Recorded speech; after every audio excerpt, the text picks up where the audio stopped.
Hi, my name is Jonathan Hicks, I'm at the Dice Cup, and this evening I'm joined by... Andy. And we've just finished playing, and then we held hands. We didn't actually hold hands, but that's the name of the game. It's a cooperative game where you have these little tokens in the middle. You're moving along the different nodes, and ultimately you're trying to get into the middle, but there's a couple of things you've got to accomplish before you do that.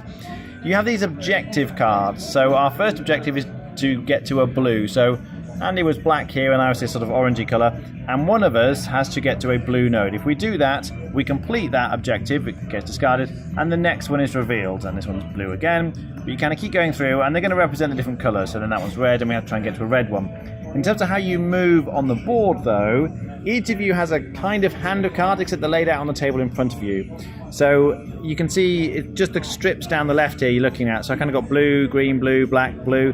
But I can also use Andy's cards as well if I want to. So his is red, black, green, etc.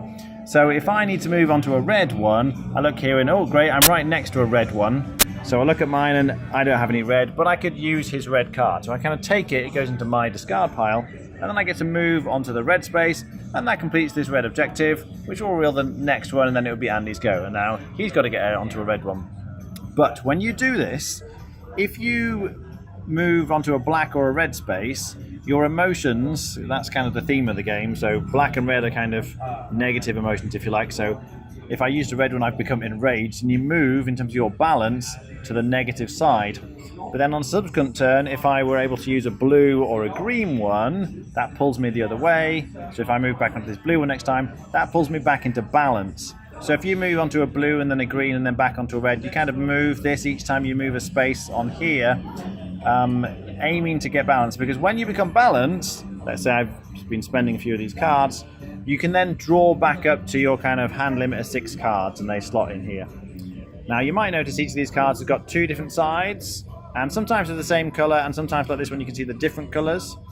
If you were on the right hand side of the board here, like my token is at the moment, then this thing is placed on the right hand side so that you can only see the...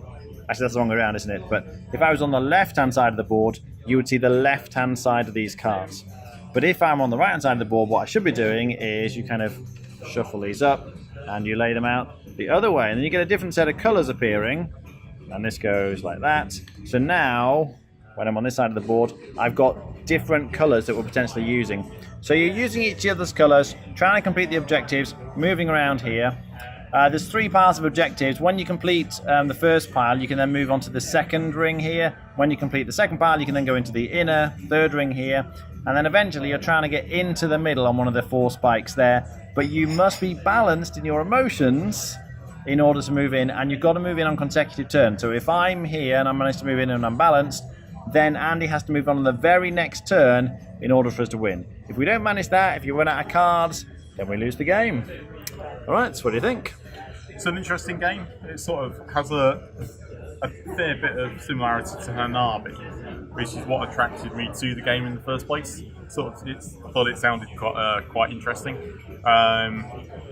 We've played this with a fair amount of discussion throughout the game while learning how to play it, and it felt really tough with sort of some discussions.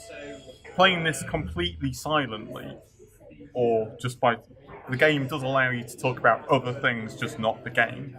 I think would be incredibly tough because there are some you really have to plan things. So you don't both run out of cards, one of you doesn't get completely stuck where you can't move, because if that happens, you lose. Yeah, I quite like it. It's so interesting to play it a few more times. There is a variant that uses these bars on the cards as well. Apparently argumentative variant. I'm not quite sure what they do offhand, but yeah, sort of say I quite liked it. Okay. I'd probably give this about a 7.5. Okay. At the moment. All right, great. Yeah, it's obviously an abstract game, really, when you look at it. But I like the sort of veneer of theme that they've put on top with the emotions. That idea of having to balance yourself, because you really want to balance as much as you can, because then you get to draw your more cards up to your hand limit. You've got more choice. Because if you ever end up in a position where one of you can't move, like maybe you've only got reds on either side and neither of you has a red card, you just lose the game. So you've really got to watch out for that one. There's plenty to think about here. You're kind of planning your opponent's turn as well as your own. You're like thinking, okay, if I go here and do this, then he can go here and do that. But obviously you can't talk about it, so he might be thinking something slightly different. So that works really well. I'm not a big fan of abstract games generally, but I did really like this one. I think, like Andy, I'd be on a 7.5. It's a very solid game, and I'd like to play it more. All right, thanks very much for watching. That was... And then we held hands.